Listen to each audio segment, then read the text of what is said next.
ఏ రకమైనటువంటి ఆధారం లేకుండా ఇండియాలో భారతదేశంలో దాని మీద జేపీసీ చేయాలని పార్లమెంటును అదృష్టమో దురదృష్టమో ఈ దేశానికి సంబంధించి కానీ పార్లమెంట్ సమావేశాలకు ముందు ప్రతిసారి ఈ రకమైనటువంటి అంశాలను తెరపైకి తెచ్చి పార్లమెంట్ సమావేశాలలో లేవనెత్తేటువంటి ప్రయత్నం చేస్తున్నారు. ఒక కుట్రపూరితంగా భారతదేశానికి వ్యతిరేకంగా భారతదేశ అభివృద్ధిని చూసి ఈరోజు సహించలేనటువంటి పరిస్థితుల్లో అనేక దేశాలలో ఈ రకమైనటువంటి కొన్ని వర్గాలు కుట్రలు చేస్తూ ఉన్నాయి. తప్పకుండా ఇది కుట్రపూరితమైనటువంటి చర్య. ఈరోజు అమెరికాలో మనకు చెప్పాల్సినటువంటి అవసరం లేదు. నీతులు వాళ్ళు అమెరికాలో పరిస్థితి ఏందో వాళ్ళ ఎలక్షన్స్లో ఏ రకంగా వివరించారో మనకు తెలుసు. కాబట్టి అమెరికా నుంచి పాఠాలు నేర్చుకోవాల్సినటువంటి కర్మ భారతదేశానికి పట్టలేదు.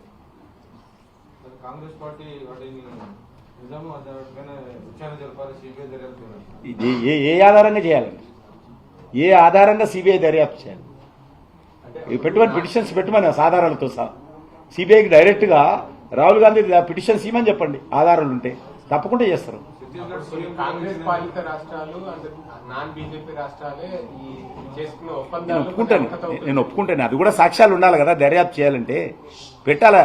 రాహుల్ గాంధీ స్వయంగా ఈ విషయాల మీద దర్యాప్తు చేయాలా.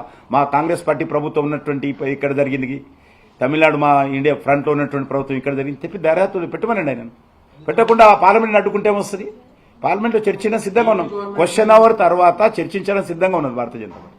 క్వశ్చన్ అవర్ అడ్డుకుంటామంటే ఎట్లయితుంది? చెప్తున్నా కదా నేను.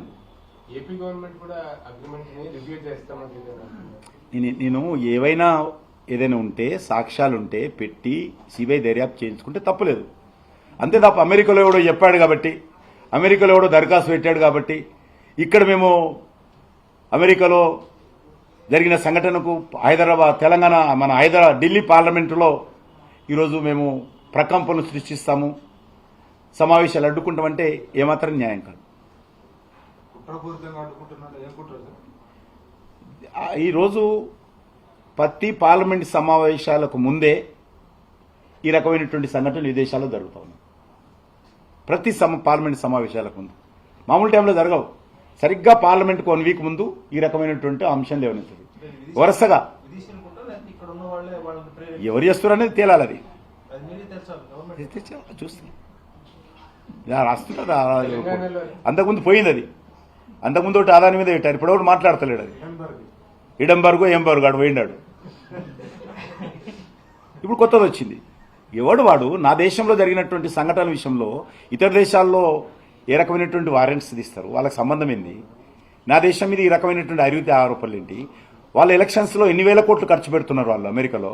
అది ఎవడు అడగడు.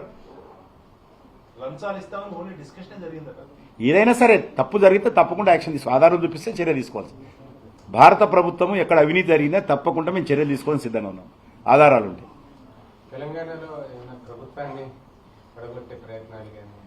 లేదు, భారతీయ జనతా పార్టీ ఆ రకంగా తెలంగాణ విషయంలో కానీ ఇంకే రాష్ట్ర విషయంలో ఆ రకంగా ఆలోచన చేయదు. అటువంటిది ఏం లేదు. ఎవరైనా పార్టీలు వాళ్ళు వెళ్ళిపోతే మేమేం చేస్తాం? ఇప్పుడు చీల్చే ఏదైనా పార్టీలు బలహీనంగా వాళ్ళు పడిపోతామంటే మేము కట్టెలు పెట్టి ఆపాల్సిన అవసరం మాకు లేదు. ఏదైనా ప్రభుత్వం పడిపోతా ఉంటే లేలే మీ ప్రభుత్వం పడిపోవడం, మీరే ఉండండి, చాలా శుద్ధమంతులు, మీరు చాలా అద్భుతంగా పరిపాలన చేస్తున్నారని చెప్పాల్సిన కర్మ మాకు లేదు.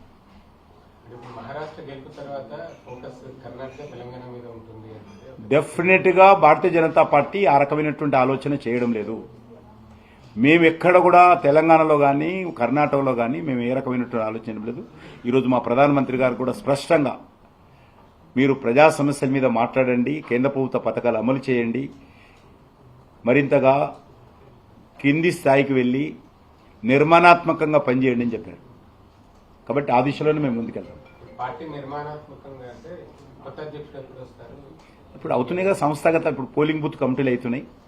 ఈ మంత్ ఎండింగ్ వరకల్లా అన్ని గ్రామాల్లో కమిటీలు వేసుకుంటాం. అన్ని గ్రామ కమిటీలు కాగానే నెక్స్ట్ మంత్ ఫస్ట్ వీక్లో మండల కమిటీలు వేసుకుంటాం. ఆ తర్వాత జిల్లా కమిటీలు వస్తాయి. ఆ తర్వాత రాష్ట్ర అధ్యక్షుడు వస్తాడు, జాతీయ అధ్యక్షుడు వస్తాడు. షెడ్యూల్ డిసైడ్ అయ్యింది.